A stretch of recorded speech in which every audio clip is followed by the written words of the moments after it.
ассалому алайкум шунавандагони гиромӣ. гуфтурамонро аз силсилаи хониши адабӣ оғоз менамоем. ба таваҷҷӯҳи шумо бозгӯи китоби асосгузори сулҳу ваҳдати миллӣ, пешвои миллат, президенти ҷумҳурии Тоҷикистон муҳтарам Эмомалӣ Раҳмон, чеҳраҳои мондагор. ровӣ Ализода Абдурашид Хоҷамқул. гуфтури 43.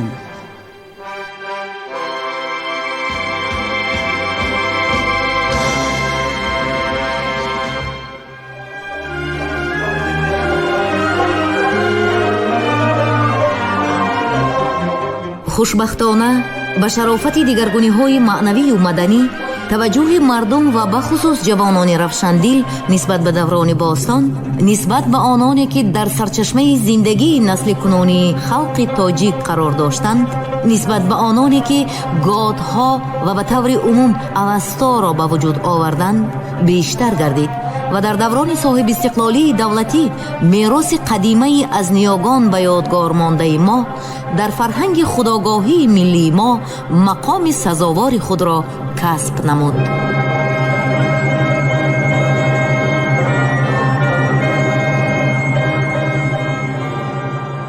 ҷалолуддини балхӣ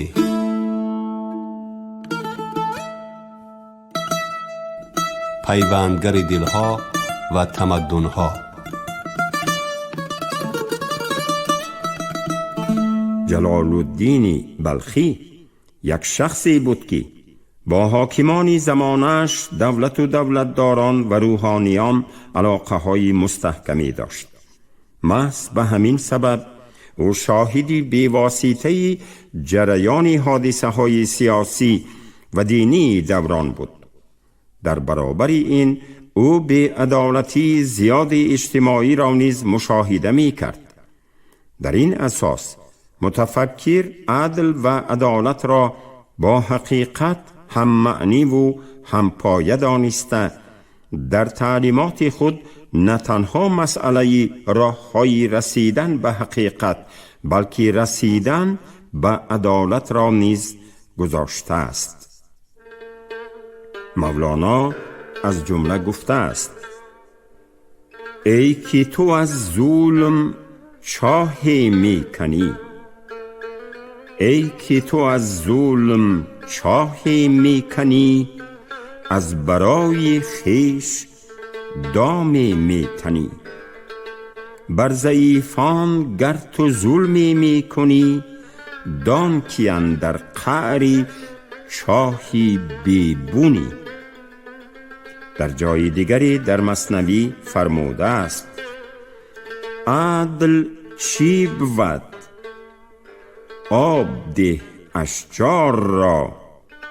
ظلم چی بود؟ آب دادن خار را. به عباره دیگر متفکر به آن اعتقاد دارد که ناموازنتی عدل و ظلم و آمیخته کردن آنها از جانب یک انسان باعث آن می گردد که انسان دیگری از مقام و منزلت اصلی خود محروم شود. این باشد ریشه اساسی هر گونه نابرابری، ناموازنتی و سبب بی‌عدالتی در هر نوع جامعه است. مولانای بلخی شاهدی بی‌عدالتی در علم و فرهنگ هم بود. در این سمت عقیده او درباره پرهیز کردن از تقلید کاری و از دید شخصی خود تفسیر نمودن مسئله ها مهم است.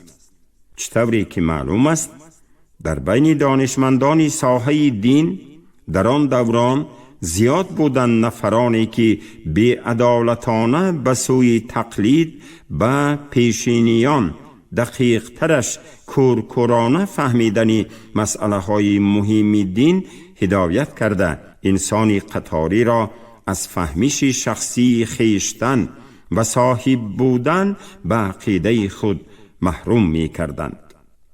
مولانای بلخی عکس آنها رفتار نموده انسان را به سوی مستقلانه معنی داد نمودنی هر گونه مسئله ها هدایت می کند. درک ماهیت چنین موضوعها برای جهانی معاصر ما نیز خصوصاً از طرف نسل جوان از فایده خالی نیست. چشم داری تو به چشمی خود نگر، منگر از چشمی سفیه بیخبر.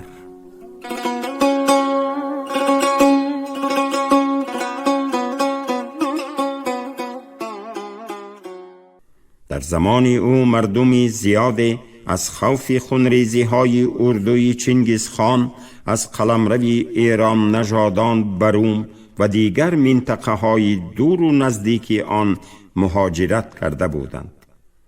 پدر جلال الدین بلخی بهاءالدین ولد 1149 50 1232 که خود نیز از دانشمندانی شناخته است، برهان الدین محقق سال وفاتش 1240، شمس تبریزی 1187 88 1245 و صدها دیگر عالمان و شاعران در عصر 13 و من بعد باشد اولادان این مهاجرانی نخستین از قبیل پسر مولانا سلطان ولد 1226 1312، نبیرش عارفی چلبی 1272 1320 و ده‌ها نمایندگان دیگری مولویه در اینجا یک حوزه بزرگی علمی و فرهنگی تاجیک و فارس زبانان را اساس گذاشتند. به شرافت آنها علم و ادبیات خطی مردم ترکی هم محض در همین دوران تشکل یافت. به عباره دیگر مولانا و اطرافیان او نه تنها در نگهداشت علم و فرهنگ نیاگان خود، بلکه در انکشاف تمدن مردمی به خود همسایه نیز خدمت بزرگ تاریخی را به انجام رسانیدند. این تجربه بزرگ آنها که به مردم و قومهای دیگر سخن و فرهنگ برده اند، نه شمشیر و جنگ، باز هم برای جهانی معاصر ما خیلی عبرت آموز است. چنانه که معلوم است امروزها شهروندان زیادی تاجیکستان به خارج کشور سفرهای خدمتی می کنند یا به سیاحت می روند. قسمتی از هموطنان ما در کشورهای گوناگون همچون مهاجران مهنتی موقتاً اقامت دارند و طبیعی است که همه این فرصت مناسب برای چنین شخصان است تا به مثل مولانای بلخی شاگردان و هم عقیده های او تبلیغ کننده بهترین عنعنه‌های فرهنگی مردم تاجیک در زمان معاصر باشند. چند سخنی که در بالا آمد به کلی روشن می سازد که تعلیمات مولانای بلخی گوناگون جبهه بوده مسئله های زیادی جاویدانه را فرا می گیرد. او نه تنها عقیده گذشتگان خود را جمع بست و خلاصه کرد، بلکه چنین مسئله های را گذاشت که در تاریخ افکار اجتماعی اهل بشر نو بودند. بیهوده نیست که من بعد در علم جهانی چنین موضوعها هم در زیر تأثیر تعلیمات مولانا هم مستقلانه از نو گذاشته شده حل خود را یافتند. محققان امروز چنین مسئله های مهم را از جمله در تعلیمات گیگل 1770 1831، داروین 1809 1882، اقبال 1877 1938 و متفکران دیگری شرقی و غربی دیدند. همه این بر اعلا اهمیت عالم شمول تعلیمات جلال الدین بلخی را نشان می دهد. در حقیقت امروز نه تنها در شرق بلکه در غرب نیز آثاری چاپ شده جلال الدین بلخی خریداران زیادی دارد و معلومات زیادی درباره حیات، فعالیت و شیر عالمگیر او پیوسته نشر می شود یا توسط هزاران صحیفه های اینترنتی پهن می گردد. از زمان خود متفکر در بین مردم بلخی خانی، رومی خانی، شمسی تبریزی خانی همچون حافظ خانی شهرت پیدا کرده بود و امروزها هم این کار ادامه دارد. غزلهای شیرداری او را که با زبان نابی تاجیکی صدا می دهند، چی آوازخوانانی مردمی و چی آهنگسازانی کسبی در تاجیکستان، افغانستان، ایران، ترکیه، هندوستان و کشورهای زیادی اروپا و امریکا می سرایند و مردم از آنها حلاوت می برند. شخصیت و میراث متفکر باعث ایجاد صدها مصوره ها از طرف رسامانی دوره های گوناگون گشته است. همه این گواه اعتراف مولانای بلخی به حیث یک متفکر و شاعری برجسته در مقیاس عموم جهانی است. جلال الدین بلخی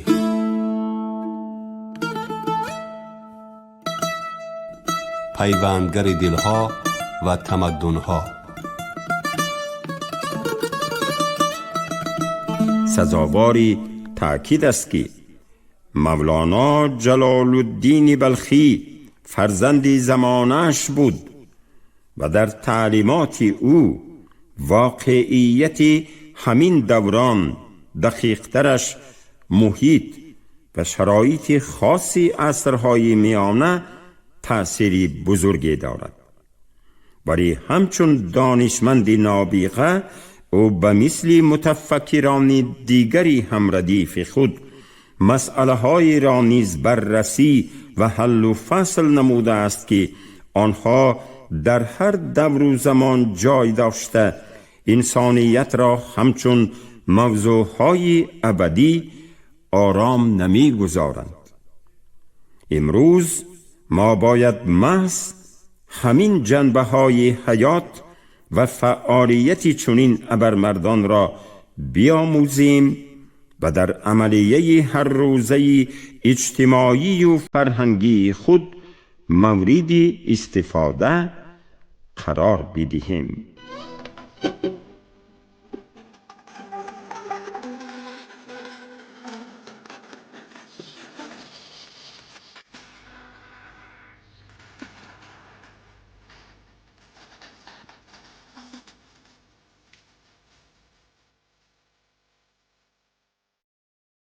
میر سید علی همدانی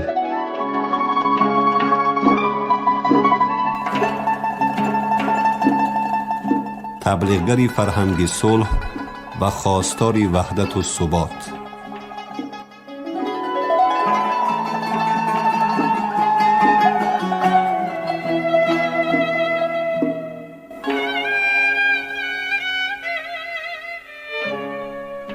یکم، سر صفای عارف زیبا بود همیشه.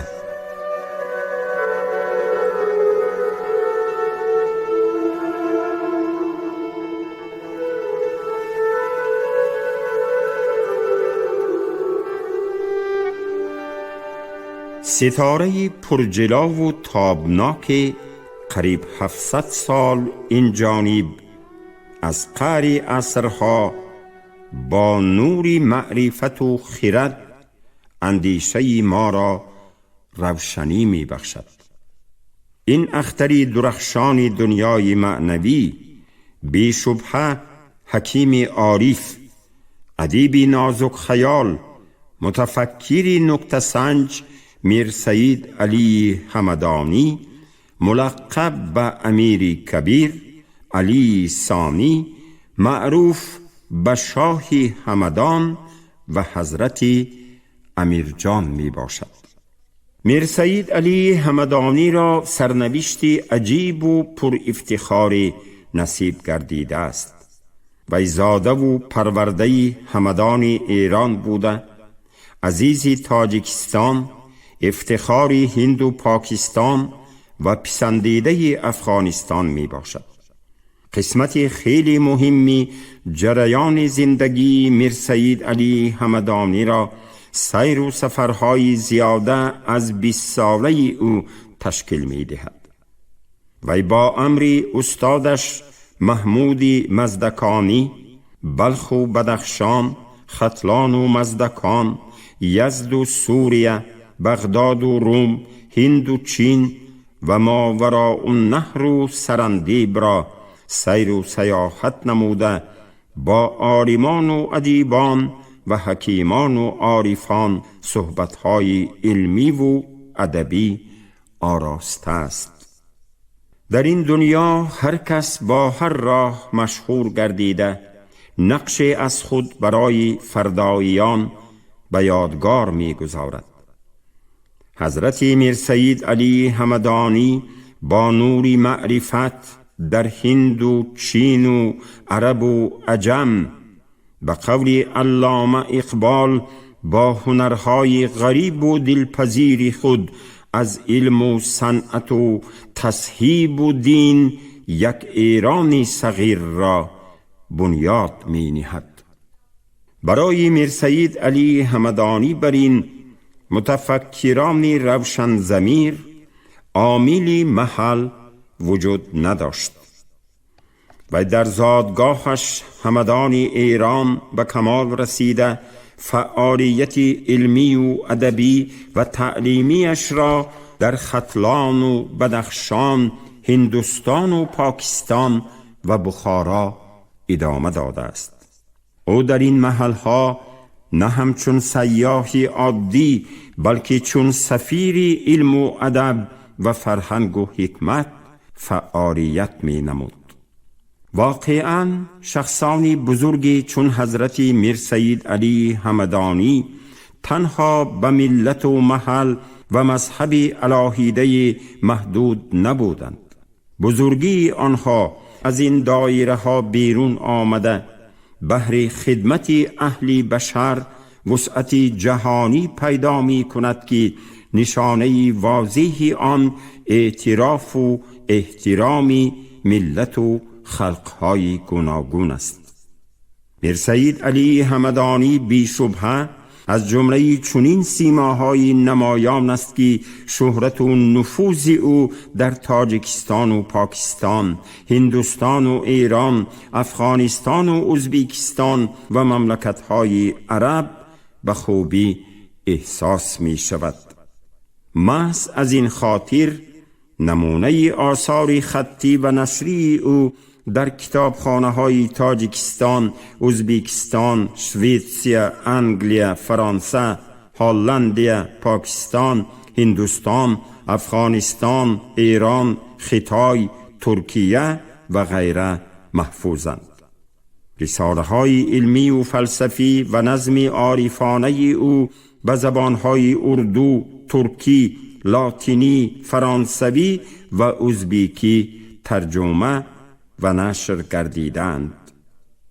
از اعتراف علی همدانی و اخلاص و احترام مردم کشورهای گوناگون به او این امر نیز درک می دهد که به افتخار وی یادگاری های ارزنده معماری از قبیل گنبد، خانقاه و مقبره بنیاد کردند.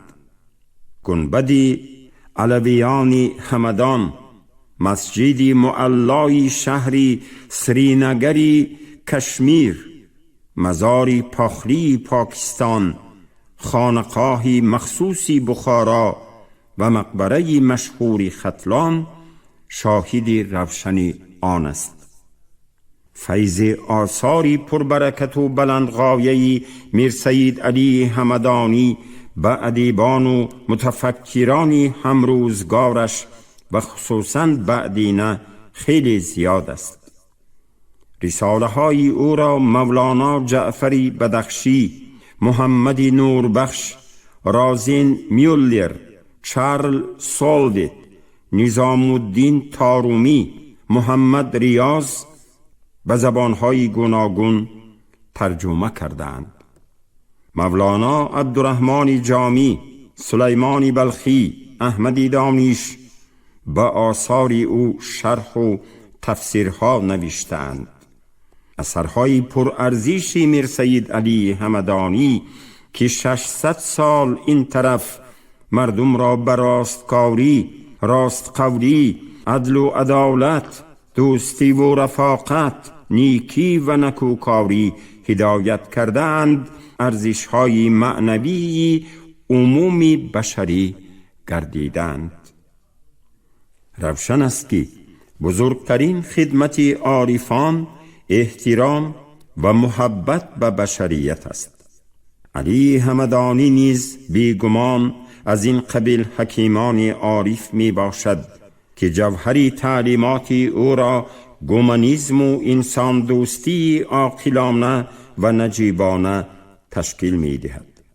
مغزاً در مغز آثار میر سید علی همدانی را وصف انسان، بلند برداشتنی منزلت و مرتبه او، حمایه منفعت حیاتی وی، تأکید مقام اجتماعی و سیاسی هر فرد، احترام زن مادر، تکمیل و تقویت سنت‌های فلسفی و عرفانی خودشناسی و خودآگاهی، راه و طریقه‌های تربیه اخلاقی تشکیل می‌دهند. این مردی فاضل از خود اثرهای را به یادگار گذاشته است که آنها از امتحان تاریخ گذشته در همه عصر و زمانها خدمت کرده می توانند. بسیار حکمت‌های پرارزش آن حضرت به اهداف رژیم‌های دنیوی سازگار و برای هر ساخت اجتماعی عدالت پرور سودمندند. علم اداره دولت، رعایت عدل و عدالت و اخلاق حمیده اساس و پایه دولت و دولتداری امروز هم بوده می تواند. آن بزرگوار نخست زینه دولتداری و مهمترین پایه پیوند جامعه را در آسایش و عهد و رفاقت عائله و عائله داری می بیند. مناسبت پاک و با احترامانه در عائله به پدر و مادر، زن و فرزند و خویش و اقربا، دستگیری بیچارگان و کارافتادگان، به عقیده آن حضرت همان پیوندی است که می تواند یک عائله را با عائله دیگر و همین طور یک جماعه را با جماعه دیگر و در نهایت تمام رعیت دولت را متحد سازد. ما در این مرحله دشوار دولت سازی خود محض به همین گونه متحدی جامعه احتیاج داریم. مردم شریف تاجیکستان حقوق کامل معنوی دارند که با فرزندان فرزانه ملت سهم بی‌نظیر آنها در رشد تمدن عمومی بشری افتخار نمایند، آثار گرانبهای آنها را آموزند و حکمت جاویدانه ابرمردان ملی خود را قطب نمای روزگار خویش قرار دهند.